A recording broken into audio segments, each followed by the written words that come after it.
Hello, my fellow Americans. There's an issue that has been lingering on for some years now. So I will start off by telling you a story just to give everyone an idea. See, there's this teacher I know who goes by the name Mr. Jackson. He is not only a teacher, but he also runs a modeling troupe called Symbolica Inc. In addition to all this, he still is an adult who has other responsibilities to tend to as well. He rips and runs nonstop teaching misunderstood teenagers, grading papers, having lesson plans completed by a certain time while still maintaining to keep his modeling company up and running successfully. He manages to get to practice once a week with no absences. I mean, this guy's really working. During these practices, he's all about business. He turns into this whole new person, and when he wants something a certain way, he would get up and show female models how to do it the way he envisions it. Carrying this modeling troupe, his well-taught students, his well-taught teenagers, and not to mention his mother who is in her 60s and getting weaker by the day, it must be very difficult for him to take care of himself in the midst of all of that. Yes, he has a paid-off vehicle, a place to rest his head every night, and meals every day. Oh yeah, he eats for sure. He gets the quick meal every morning, the one that he knows will never fail him because it will always taste not only good but the same each time, no matter what side of the city he's in. Every morning before his modeling practice begins, he walks in with a bag containing a 6-piece nugget, 2 double cheeseburgers, no onions, and tops it off with $1 sweet tea from McDonald's. On a good day where it seemed as if he wasn't rushing, which he always is, because he has to worry about himself and a few of his models who may not have a ride that day to practice, he may switch up to Panda Express. He does the same routine once a week to start off his day as easy as possible. By easy, I mean cook-free morning, where all he has to do is hop in the shower, get dressed, jump into his car, and make that very convenient stop en route to his destination. There is and always will be a McDonald's at almost every block in any direction he must go. Now, including this food he endeavors every day, there's also the rest that he almost never gets, causing him to run on nothing but fuels. Does he know that the instant headaches, the dizziness, and random moments of not feeling too well come from the intake of unhealthy foods? He is not tired from all the work that he has encountered lately, but it is a mixture of that and the fact that he has this fast food diet causing him to feel weak at times. But he does not know why. All he is concerned with is that he is hungry and he does not have the time to eat a bowl of cereal and a banana. Of course he would not want to do this because this requires him wasting time having to sit with a bowl of cereal instead of being on the move, which never ends because he never gives himself the time to stop. The consumption of fast food plays a massive role in the even more colossal nation, but this is not the only reason America is so unhealthy. People who are exactly like Mr. Jackson, too busy that they cannot take care of themselves, are setting themselves up for an early grave. I need my people to get up, do something, make room in their busy schedule for a 40-minute workout.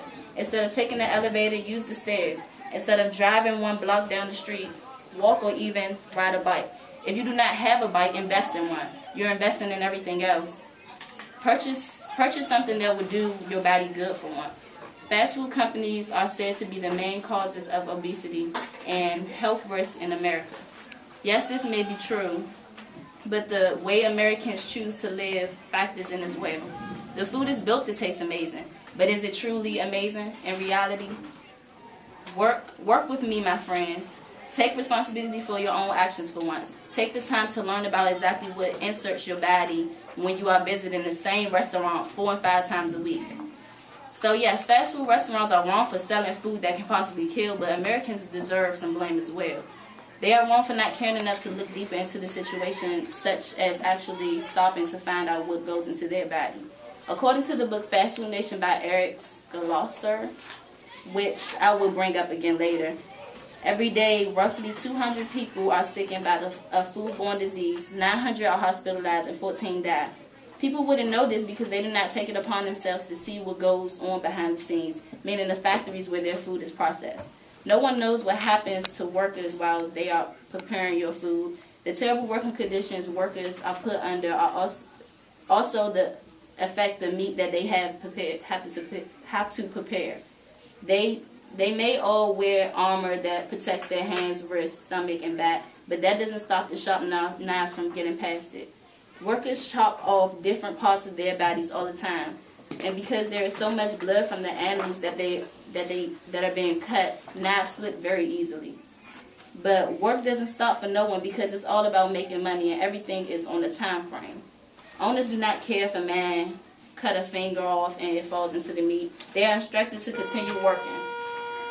This means that there is human flesh cooked into people's favorite burgers, such as the Big Mac sandwich.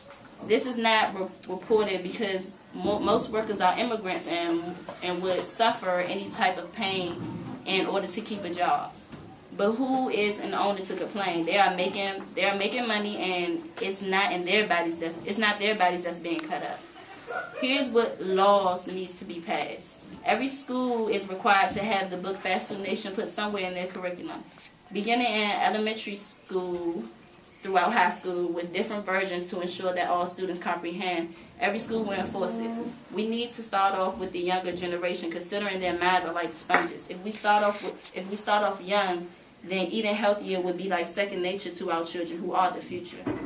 And understanding that people do have control over their weight is the first step to achieving our goals. Then we must work together to tackle the food companies who are allowing us to destroy our bodies. Give them a reality check, Come together and force industries to sell delicious but still healthy as well. But what I'm about to say may jog your brain a little and even seem extremely hard to do, but we must work through hardships such as these and in the hundreds of purchases made in fast food restaurants every single day. I'm not saying quit eating it altogether, but I will say everyone must try not to buy fast food.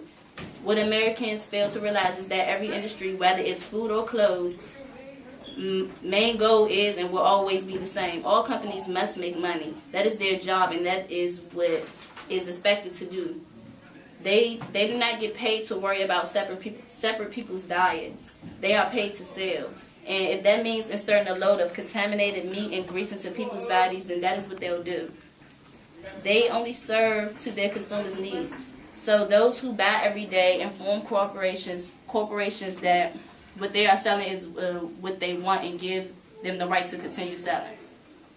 It is up to the people to give companies a reason to stop. If everyone were to stop buying the sickly food, it will force industries to change.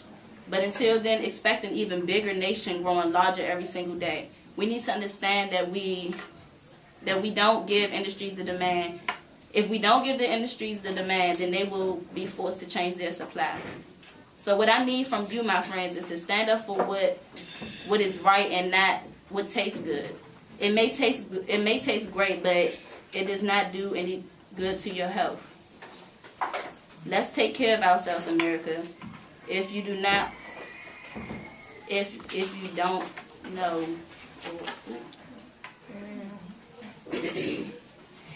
you don't, no one will. So yes, we can save our nation. That is before it's too late.